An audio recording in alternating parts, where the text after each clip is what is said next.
Et salut les gens, et comme on pouvait s'y attendre, la France ne s'est pas imposée, la France a perdu le deuxième test match de sa tournée estivale 2018 en Nouvelle-Zélande.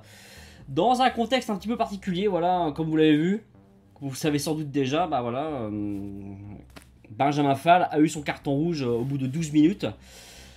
Carton rouge qui à mon avis y est quand même, hein. Barrett retombe sur la tête, donc il y a carton rouge. Donc on joue voilà, à 14 contre 15 pendant 70 minutes quasiment, hein. Donc forcément là c'est compliqué pour nos bleus. C'est quand même compliqué. On sait que le comportement de l'équipe à 14 n'est pas le même qu'à 15. Donc forcément, ça change énormément de choses. Et du coup, on ne peut pas vraiment, à mon sens, utiliser ce match comme base pour quoi que ce soit. Ça va être le problème de ce match. Ça va être un peu la critique aussi de ce match. C'est qu'on peut rien en déduire. On ne peut rien en déduire.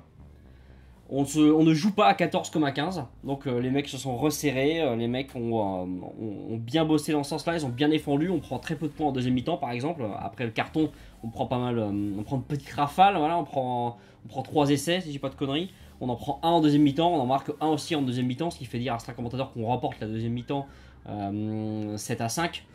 Mais bon, hein, si vous êtes un peu comme moi, vous savez bien que c'est un peu capillotracté de dire ça. Mais voilà, un match, on ne peut pas dire grand chose. C'est un peu con, quoi, parce qu'on sentait qu'il y avait sûrement moyen de faire quelque chose d'intéressant. Et bah, ça n'aura jamais lieu, on ne saura jamais, quoi. Qu'est-ce qui serait passé s'il n'y avait pas eu ce carton, s'il n'y avait eu que jaune ou s'il n'y avait eu que pénalité? Qu'est-ce qui serait passé si Doumerou avait inscrit son premier essai?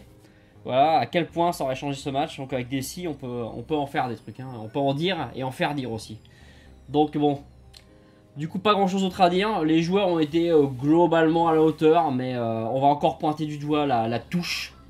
La touche française est vraiment pas bonne, quoi. Là, c'est quand même 20 ballons quasiment par match, hein, la touche, hein.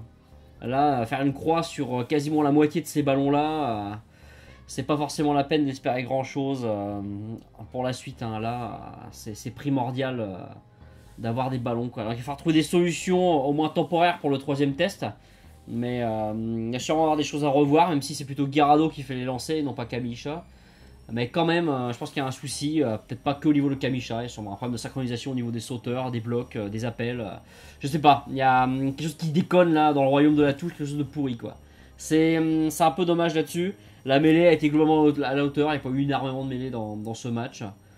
Sinon les joueurs ont fait ce qu'ils ont pu. Voilà, pas tellement ce qu'ils ont voulu, mais ce qu'ils ont pu. Ils se sont quand même bien resserrés, mais les essais, beaucoup d'essais des All Blacks sont marqués sur des erreurs de défense individuelles. C'est pas l'organisation défensive qui est en cause, mais voilà, des fautes individuelles qui. Et on sait bien que la sanction est immédiate avec ces All Blacks quand il y a des plaquages ratés, pardon. Donc ça aussi c'est dommage, quoi. Là, des duels perdus, ça fait très mal, hein. Ça fait très mal à l'arrivée. Bon, il n'y a pas un énorme score non plus, hein. Voilà, il y a 26-11, 21-6 à la mi-temps. C'est pas une énorme claque.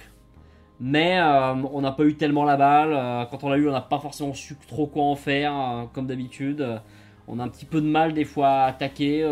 En plus, les All Blacks, j'ai quand même l'impression qu'ils ont joué un peu avec le frein à main sur la deuxième partie du match, sur la deuxième mi-temps notamment, mais aussi même en fin de première, quasiment. Ils sont au début de leur saison internationale, c'est pas le moment de blesser les joueurs. Ils ont peut-être. Il y a Boden Barrett qui est sorti sur commotion cérébrale après son choc avec Benjamin Fall. Donc on économise des joueurs, on met les mains au du guidon, on maîtrise à peu près ce qu'on sait faire. Voilà, il n'y a pas de souci. Il y a encore un match à faire la semaine prochaine. Il y a le 4 Nations qui va arriver, le Rugby Championship. Il y aura les tests automnaux. Il y a les phases finales du Super Rugby qui vont arriver aussi. Donc on va calmer le jeu. On va pas abîmer le joueur, on va pas se faire mal, hein. On va jouer avec le frein à main, quitte à jouer voilà, avec le frein à main. Et la victoire est là au bout de toute façon, hein. Donc bon, il n'y a pas de bonus offensif, il n'y a rien à gagner. Il gagne pas de points au classement mondial, on est classé trop loin, on est 9ème ou 10ème ou je sais pas quoi là. Il gagne c'est pour Athéna, quoi, c'est pour le prestige, hein, voilà, il ne gagne aucun point au classement, on est trop nul pour qu'il puisse nous piquer des points. Parce que je sais pas si vous savez, mais le classement World Rugby c'est comme ça. Les points gagnés par une équipe sont perdus par l'autre. Voilà ce qu'on pourrait dire très brièvement sur ce match. Bon bah rendez-vous la semaine prochaine pour le dernier test. On verra bien ce que ça donne. Et également bientôt, voilà, demain on a la finale de la Coupe du Monde des U20. Voilà. Sur ce, je vous dis ciao bye.